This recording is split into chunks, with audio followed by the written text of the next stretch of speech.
ভাই কি খাবেন? কি খাবেন? কিচ্ছু না। আচ্ছা, আরেকটা শর্মা নিয়ে আসো। উস্তাদ ভাবিলি একটা শর্মা।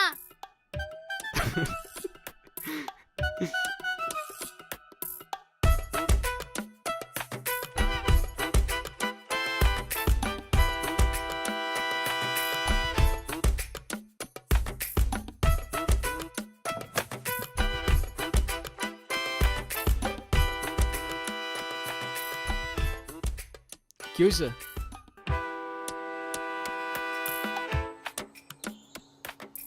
ওই পিচ্ছিটা আমাকে ভাবি বললো কেন?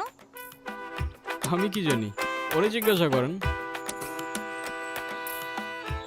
ভাই ভাই আপনার টাকা ধরেছেন। কিরে, কি হয়েছে? আপনার টাকা রেখে গেছেন। আরে এটা তোর বকশিস। এত টাকার বকশিস দেয় না